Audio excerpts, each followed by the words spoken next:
নভেম্বরের দ্বিতীয় সপ্তাহে শীতের আভাস মিলল।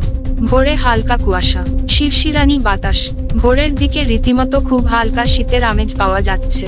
দিন কয়েকের মধ্যে আরও খানিকটা শীতের আমেজ পাওয়া যাবে দক্ষিণবঙ্গে। কবে থেকে জানিয়ে দিল হাওয়া অফিস। দক্ষিণবঙ্গের সব জেলায় হালকা শীতের আমেজ অনুভূত হবে। মূলত সব জেলায় শুষ্ক আবহাওয়া থাকবে।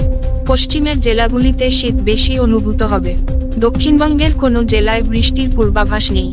কলকাতার সর্বোচ্চ তাপমাত্রা 31 ডিগ্রি সেলসিয়াস, সর্বনিম্ন তাপমাত্রা 23 ডিগ্রি সেলসিয়াসের আশেপাশে থাকবে।